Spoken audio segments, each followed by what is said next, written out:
इसमें संकोच की बात नहीं, जैसे डॉक्टर से संकोच नहीं, ऐसे शास्त्र और सदगुरुदेव ये संकोच का विषय नहीं। ये वो भयानक रोग है जो कैंसर से भी, टीबी से भी बड़ा भयानक रोग है, बड़ा भयानक रोग। उसकी तो औषधि, इसकी औषधि नहीं है। वो तो प्रारब्ध से आ रहा है। ये आप वर्तमान क्रिया को बिगाड़ कर अपना नाश कर रहे हैं। छोटे छोटे बच्चे जब स्कूलों में जाते हैं और उनको गलत विद्यार्थियों का संग मिलता है, तो प्रत्येक 100 में एक को नहीं कह सकते, 99 के जैसा हम मिले हैं अभी तक, 100 में एक को नहीं कह सकते, लेकिन 99 ऐसे मिले हैं, 100 में 99 जो इस रोग से ग्रसित हैं। पहले शायद वो पढ़ाई अपने लोगों के यहां नहीं थी। आज हमें बच्चे बताते हैं कि एक चैप्टर भी इसी प्रसंग का रखा जाता है। किसी विद्यार्थी जीवन से आए हुए साधु वेश में अपने उपासक ने बताया कि हम लोगों को शिक्षा दी जाती है कि जैसे खून निकल जाता है तो नया खून और बलवर्धक बनता है, ऐसे ही इस ब्रह्मचर्य का नाश करना अति आवश्यक है, क्योंकि वो हटेगा तो समस्त मांसपेशियों में नई शक्ति जागृत होगी। बोलो कितनी बड़ी हानि की बात, कितने बहुत बड़े दोष की बात। छोटे छोटे बालकों की जिनकी किसी भी तरह से ब्रह्मचर्य नष्ट करने की अवस्था नहीं हुई, वो अपने ब्रह्मचर्य का संहार कर रहे हैं केवल मनोरंजन के लिए। प्लेग, इन्फ्लुएंजा, ये रोग इतने बड़े महामारी नहीं जितना महामारी ये रोग है, जिसे बच्चे और बच्चियां खिलवाड़ समझ रहे, मनोरंजन समझ रहे, ये करना आवश्यक ही है ऐसा समझ रहे, सुविधाएं दी जा रही, कहा जाता खेलो हंसो, मार दिया। अभी किसी योग्य नहीं हो पाए और उनको सारी योग्यता नाश करने की शिक्षा दे दी गई और नष्ट हो गए। ना वो गृहस्थी लायक रह गए, न विरक्ति लायक रह गए। ये जो हस्तमैथुन जनित महारोग से, भयानक रोग से ग्रसित साधक जो भी मनुष्य, जो भी बच्चे हैं, सावधानी, बिल्कुल अपनी मृत्यु का वर्ण कर रहे हैं। और हम ये पक्की बात कह रहे हैं, 100 में 99 इस दोष से ग्रसित हैं। 100 में 99, 98 नहीं, 99। और हम जब उनसे पूछते हैं तो पता चलता है ये केवल स्कूल में ही पूरी ट्रेनिंग हो जाती है। आपस में 4 बच्चे बैठकर ऐसे गंदे आचरण से युक्त हो जाते हैं जो जीवन में इससे निकल पाना बड़ा कठिन है। नाना प्रकार की, गंगा की कसम, यमुना की कसम, भगवान की कसम, गुरु की कसम, सब कसम एक तरफ, खाने के बाद 1 मिनट बाद जहां वो अपने स्वरूप में कामाग्नि जागृत हुई, नष्ट हो जाता है साधक। ये जो हस्त क्रिया के द्वारा अपनी वीर शक्ति का नाश कर रहे हैं, बिल्कुल समझ लें ये अनिष्टकारी चेष्टा पहली बात अगला जन्म तुम्हें मनुष्य का नहीं होने देगी, क्योंकि तुम इतना भयानक अपराध कर रहे हो। हर वीर शक्ति में वो जीवाणु है जिससे मनुष्य का जन्म होता है। आप उसको किस तरह से नष्ट कर रहे हैं, पहला महापाप तुम कर रहे हो। दूसरी बात, जैसे किसी लकड़ी में घुन लग जाता है, अंदर अंदर उसे खाली कर देता है, ऐसे ही ये क्रिया हर साधक को, हर बच्चे को, हर मनुष्य को जर्जर कर देती है, उत्साहहीन कर देती है, निकृष्ट भावना से युक्त कर देती है। कोई भी इस हस्त क्रिया को यदि स्वीकार किए हैं तो उसका फल देख ले, बिना प्रयास के वो वीरहीन होता रहेगा। कसम खाइए कि मैं जीवन में कभी हस्तमैथुन नहीं करूंगा। श्री जी को साक्षी करके इसका निर्वाह कीजिए, विश्वास कर लीजिए आपके परमार्थिक या व्यवहारिक जो भी उन्नति सबके नाश का प्रधान कारण है। आप ऐसे कारण को स्वयं कर रहे हैं।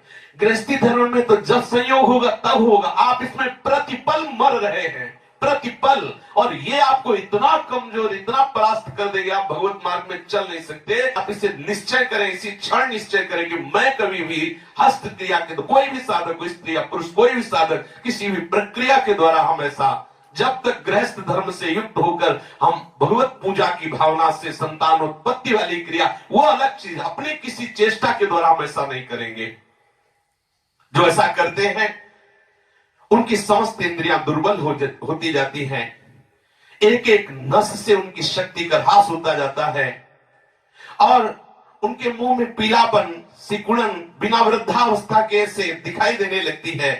नस में दौर्बल्य, बार बार स्वप्न दोष, नाना प्रकार के गंदे संकल्प, नाना प्रकार की जलन उनके हृदय में प्रकाशित हो जाती है और वीर शक्ति इतनी द्रवित हो जाती है कि उनको पता ही नहीं लगता कब स्खलित हो गई। इसलिए साधक सावधान, ऐसी गलती बिल्कुल न करे, बिल्कुल न करे, क्योंकि शरीर के भीतर एक मनोवाह नाम की एक नाड़ी है। इस नाड़ी के साथ संपूर्ण नाड़ियों का संबंध है। जे भी आप कामासक्त होकर के इस क्रिया को करते हैं, संपूर्ण आपके शरीर की नस नाड़ियां कांप जाती हैं। शरीर से लेकर मतलब सिर से लेकर पैर तक संपूर्ण यंत्र, छोटी मोटी सब नाड़ियां कंपायमान हो जाती हैं। फिर उस रक्त से मंथन करके फिर जो निकलता है उसे वीर्य कहते हैं। कितना बड़ा नाश कर रहे हैं आप। इस धातु से दौर्बल्य, प्रमेह, स्वप्न में, मनो में यहां बड़े कठिन कठिन रोग घेर लेते हैं। पक्षघात, ग्रंथिवात, संधिवात, अपस्मार, मिर्गी, पागल पर भीषण भीषण पीड़ाएं शरीर में, न जाने कितने निंदनीय रोग इस क्रिया के द्वारा होने लगते हैं। इसलिए प्रत्येक उपासक को, चाहे वो गृहस्थ मार्ग का हो या विरक्त मार्ग का हो, बिल्कुल ऐसी क्रिया ना करे। जब कोई हस्त क्रिया करता है तो उसके सीधे कलेजे पर धक्का लगता है। जब क्रिया करता है तो संपूर्ण नाड़ियों में हलचल और हृदय पर धक्का लगता है, जिससे उसका दिल कमजोर होने लगता है। और वही सबसे ज्यादा जिसे हार्ट अटैक कहते हैं, वही कारण होता है। वीर चरण ही उसका प्रधान कारण होता है। क्षय, खांसी, श्वास, ये क्षमा महाभयानक रोगों का बुलावा है। हृदय रोग से पीड़ित अभागे मनुष्य किस क्षण मर जाए कोई पता नहीं। मस्तिष्क पर जो एक ऊर्जा शक्ति, विचार शक्ति होती है, वो नष्ट हो जाती है। जो ये हस्त क्रिया को करते हैं उनको देखते ही पता चलता है करते हैं। कुछ ऐसे लक्षण होते हैं जिनको देखने से ही पता चलता है ये सब वो प्रतिपल अपने आप को चौपट कर रहे हैं। कितना पागलपन है। आप अपने जीवन को नष्ट कर रहे हैं। पागल खाने में अगर देखा जाए तो 5 आदमी ऐसे मिलेंगे 100 में जो किसी अन्य घटना से पागल हुए। 95 ऐसे मिलेंगे जो विषय के कारण पागल हुए, जिन्होंने ब्रह्मचर्य को छीण किया है और उनकी मेधा शक्ति कमजोर हो गई और पागल हो गए हैं। ये व्यभिचार प्रवृत्ति किसी भी लायक नहीं रहती। सैकड़ों पागल खाने में जांच करने पर ज्ञात हुआ है कि जितने भी पागल हैं उनमें से 95 केवल इस बात से पागल है, भ्रष्ट आचरण से। आप परिश्रम युक्त, साधना युक्त आप रहिए। ये आजकल के माता पिता स्वयं सावधान नहीं, बच्चों के सामने ऐसी चेष्टाएं करते हैं कि उनकी सामर्थ्य नहीं कि अपने बच्चों को रोक सके। वो समझते हैं कि बच्चों से ये बातें करना ठीक नहीं है। लेकिन आप समझिए, अगर बच्चों को आप एक छूट दे रहे हैं, आप उनका कितना जीवन नष्ट कर रहे हैं। उनकी आंख, नाक, कान, जिह्वा, वाणी, पैर, त्वचा सब कमजोर हो रहे हैं। और इस कारण जब वो गृहस्थ धर्म में प्रवेश होते तो गृहस्थी लायक नहीं रह जाते। गृहस्थी लायक नहीं रह जाते इन क्रियाओं के करने के कारण। माता पिता को, सदगुरु को चाहिए, उपदेशक को, कि अपने आसपास इस बात को कहे कि वो कभी ऐसी गंदी चेष्टाएं ना करें। सदगृहस्थी में जान, देखो पहले आचार्य परंपरा थी, सब जाकर गुरुकुल में रहते थे, ब्रह्मचर्य रहते थे। फिर जिनको गृहस्थ में जाना होता वो गृहस्थ में जाते, जिनको नैष्ठिक ब्रह्मचर्य का व्रत लेना होता वो वैरागी होते। दोनों महान पुरुष बनते। वो गृहस्थी में जाकर धर्म पूर्वक चलते हुए पुनः वैराग्य को धारण करता और विरक्ति में जाकर वो महापुरुष बन जाता। दुर्बल चित्त इतना हो जाता है कि ना वो धर्म स्थान देखता है, न तीर्थ स्थान देखता है, न मंगल तिथि देखता है, न मंगलवार देखता है। बस अपनी वासनाओं का खेल खेलता रहता है।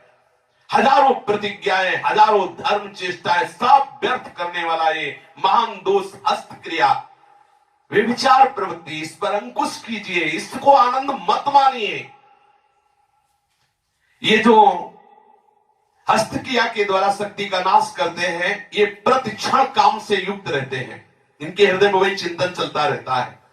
बालक अवस्था से लेकर के यौवन अवस्था तक देखिए आप, इनकी आंखों में देखिए, न तेज होगा न इनकी गंभीरता होगी, बहुत चंचलता, निस्तेज आंखें होगी, चेहरा पीला पड़, जब देखो तो ऐसा लगता है कि शर्मिंदा हो रहे हैं, मुंह छुपा रहे हैं, ऐसा लगेगा।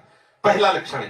दूसरा, कुछ इतने निखल्ले, ऐसे दिखावटी स्वभाव के, ऐठ में, अकड़ में, गर्मी में रहते हैं, ये वीर शक्ति के नाश का लक्षण है। गंभीरता नहीं, शांति नहीं, उदारता नहीं, धैर्य नहीं है, वो अपने को बड़ा दिखाना चाहते हैं, ये सब उसके नाश के लक्षण हैं। जिनका चेहरा आनंद में, देखते ही हृदय में आकर्षण, ये ब्रह्मचर्य का लक्षण है। चेहरा देखो तो उजड़ा हुआ दिखाई देता है, लगता है बिना रोते हुए भी रो रहे हैं। वो सब सिकुड़ गया चेहरा ऐसा, जैसे किसी घर में आग लगा दो, इसके बाद दर्शन करो तो कैसा लगता है, वो ऐसे ही उसका चेहरा होता है जिसने अपने जीवन से खिलवाड़ किया है। जो स्वभाव से ही रुक्ष, चिड़चिड़ा, क्रोधी, बात बात पे एकदम रूखा, चेहरा पीला पड़ रहा, फीका पड़, वो चेहरा पीला प्रेम का नहीं कि वो चेहरा प्रेम में पीला पड़, प्रेम में नहीं, यहाँ काम की बात हो रही है। मुख पिया आई फिर गई बदल गए हो तन रंग, ये प्रेम का लक्षण नहीं, ये काम के लक्षण की यहाँ बात हो रही। वो मुर्दा की तरह निस्तेज खिन्न छिन्न ऐसे ही घूमता रहता, कोई लक्ष्य नहीं, कोई उद्देश्य नहीं, बात बात में आलस्य, बात बात में गुस्सा। जो गालों में बिना कोई गुलाबी कुछ लगाए जो गुलाबी दिखाई देती है वो ब्रह्मचर्य की होती है, और जिनके ब्रह्मचर्य क्षीण हो जाते हैं, झाई पड़ जाती है। देखो देखने में लगता है क्योंकि बोले कितने को, बोले 18 के, 18 में तो उसकी दुर्गति हो रही, तो 28 और 48 में क्या होगा। जो काले दाग चेहरे में पड़ने लगते हैं, आंखें धसी नजर आती हैं, गाल पीले नजर आते हैं, नाक के आसपास काले काले दाग यहां ऐसे प्रकट हो जाते हैं, ये सब लक्षण हैं जो उन्होंने अपनी शक्ति का नाश कर दिया। सावधानी के द्वारा इस जीवन को आप बर्बाद न करें। जो 12 वर्ष की अवस्था के बाद से शुरू किया कर, 12 वर्ष है, कितने से बच्चे हैं, कितने चलना मुश्किल हो गया, चलना मुश्किल, तब कसम खवानी पड़ी। वो तो लक्षण पता है ना, तो कसम कि तुम्हें हमारी कसम, यदि हमें आप तनिक भी मानते हो, संत मानते हो, गुरु मानते हो, तो कसम खाओ आज के बाद ऐसा, तब उनमें चलने की सामर्थ्य आ रही। बच्चे हैं, खिलवाड़ हो गया, उनके लिए खिलवाड़ हो गया और अपने जीवन को नष्ट कर दिया। अभी 14, 13, 15, 18 ये अवस्था है। जो लोग ये कहते हैं ना कि खेलने खाने की अवस्था, वो थोड़ा सुन ले कि कौन सा खेल खेल रहे हो, क्या खा रहे हैं। ये खेलने खाने की अवस्था है। अरे ये वो अवस्था है जिसमें जो चाहो तुम बन सकते हो। जो इस वीर शक्ति का नाश करते हैं वो बिना बुढ़ापे के सारे लक्षण बुढ़ापे के उनमें होते हैं। कमर में दर्द है, चला नहीं जा रहा है, थोड़ी चढ़ाई में हांफने लगे। अब अवस्था कितनी, बोले 18 की। इस अवस्था में तो मतलब दिशाएं भी कांपे, वो अवस्था है। अब तो दिखाई नहीं देता कोई जवाल। चित्त में कुचिंताएं, छाती में धड़कन, बिना भय के भयभीत हो जाना, थोड़े से भी दुख में ऐसा सोचना कि मैं आत्महत्या कर लूं, ये सब बातें उसी की कमी से हो रही हैं। ये महापुरुषों के अनुभव की झूठी झूठी बातों में एकदम घबरा जाना। कोई झूठी धमकी दे दे तो बस वो ऐसा लगता है अब क्या करूं, किसी कमरे में बंद हो जाऊं, अपने आप को प्राण हत्या करके बचा लूं, ऐसा मैं अपने शरीर को न, ये सारे के सारे लक्षण उसी में प्रकट होते हैं। जो ब्रह्मचर्य का नाश करता है, नींद न आना या सोना तो कुंभकर्ण की तरह, मुर्दे की तरह सो जाना, आलस्य, जरा जरा देर में वो निरुत्साहित बातें, आंखों में जलन, भारीपन, ये सब, स्वप्न दोष अधिक होना, ये सब उसी के लक्षण है जो आपने गलतियां की है। जो सावधान नहीं रहता तो जब वो लघु शंका को बैठता है तो सबसे पहले वीर शक्ति का श्रवण, या सबसे बाद में, दोनों में जैसा अभ्यास हुआ, आप सोच में बैठे, लघु शंका में बैठे, तो सबसे पहले या तो वो गिरेगा या बाद में गिरेगा। आप सोचो उसकी कितनी बड़ी दुर्दशा है। वीर का पाचन नहीं होता, भोजन का पाचन, रस रस का पाचन, रक्त रक्त का पाचन, मांस मांस का पाचन, जो मज्जा, अस्थि और ये सप्तम धातु वीर का पाचन नहीं हो सकता। इसका पाचन ओज के रूप में होता है, तेज के रूप में होता है, महान शक्ति के रूप में होता है। जो संयम से चलता है, भगवत आराधन में चलता है, उसका एक अलग ही स्वरूप होता है। उसमें एक अलग उत्साह, अलग तेज, अलग ओज चमकता रहता है। सावधानी से, चाहे स्त्री साधक हो चाहे पुरुष साधक हो, दोनों को रक्षा करनी चाहिए। खिलवाड़ ना समझो। ये सप्तम धातु बनने में, एक बार के बनने में 30 दिन 4 घंटे लगते हैं। 30 दिन 4 घंटे लगते हैं। जब बहुत सुंदर भोजन सात्विक किया जाता है तो एक बार में संतानोत्पत्ति करने की जो सामर्थ्य वीर शक्ति में है, वो 30 दिन 4 घंटे में तैयार होती है। शास्त्रीय पद्धति के अनुसार, शास्त्र सिद्धांत के अनुसार साधक सावधान रहे, इसे तमाशा न बनावे, इसे मनोरंजन न बनावे, इसे खिलवाड़ न समझे कि कोई देख नहीं रहा। आप जिस कार्य के लिए मनुष्य जन्म धारण किए, चाहे गृहस्थ हो चाहे विरक्त, उसके लिए अति अनिवार्य है आपको ब्रह्मचर्य रहना। ये जो हस्त प्रयास के द्वारा ब्रह्मचर्य का नाश करते रहते हैं, इनको बहुत सावधान हो जाना चाहिए। एक बार ब्रह्मचर्य नष्ट होने में 1.5 तोला सप्तम धातु नष्ट होती है, जो 30 दिन 4 घंटे में तैयार होती है। आप विचार कीजिए, 30 दिन 4 घंटे शरीर की नस नाड़ियों ने जो कमाया, उस सप्तम धातु को आप कितने मिनट में नष्ट कर रहे हैं? कितने बार 30 दिन 4 घंटे में एक बार कमाई हुई वस्तु को कितने बार नष्ट कर रहे हैं? आपकी क्या परिणाम दशा होगी, आप खुद विचार कर लीजिए। कठोर परिश्रम से 30 दिन 4 घंटे में तैयार होने वाली 1.5 तोला अमूल्य वस्तु जो भगवत स्वरूप है, आप उसे कहां बहा रहे हैं? कितनी मूर्खता कर रहे हैं? आप इसको सुनने में बोलने में संकोच लग रहा होगा। घोर पतन का रास्ता अंदर ही अंदर मन को आप दे रहे हैं। इसे मूर्ख नहीं कहा जाएगा और क्या कहा जाएगा? जो इतनी कीमती वस्तु को केवल मनोरंजन के लिए बर्बाद करे, तन मन धन श्वास सबका नाश करने वाला। जैसे फूलों का इत्र, ऐसे ही संपूर्ण मनुष्य का सार ब्रह्मचर्य। एक एक रुपया आप जैसे बहुत कंजूसी से समेट के रखे, फिर कोई चुराने आवे तो आप दे देंगे क्या? ऐसे ही यदि आप ब्रह्मचर्य पर दृष्टि रखेंगे तो आपसे पापाचरण हो ही नहीं सकता। आपको जलन हो जाएगी कि हम कितना जल के कैसे सदाचार से चल रहे हैं और ये आकर्षण हमें आ रहे, कैसे ब्रह्मचर्य को नष्ट कर सकते। वो भागेगा, हर स्थिति से भागेगा। वो अपने ब्रह्मचर्य को बहुत सच्ची मानिए, ब्रह्मचर्य में ही सामर्थ्य है हर द्वंद्व सहने की, हर द्वंद्व सहने की। जितने भी साधकों की या मनुष्यों की जो दुर्दशा है शास्त्र विरुद्ध आचरणों से, उसका कारण ब्रह्मचर्य का नाश। जरा विचार करो, जो दिन में 2 बार, जो 3 बार, या 2 दिन में, 3 दिन में, या चौथे दिन में ऐसा करते हैं, आप उन पर विचार कीजिए कि 30 दिन 4 घंटे में तैयार होने वाली वस्तु को वो 2 दिन में, 3 दिन में, या 1 दिन में 2 बार, या ऐसा आप सोचो उनकी कितनी बड़ी दुर्दशा हो रही, वो कहां पहुंचेंगे।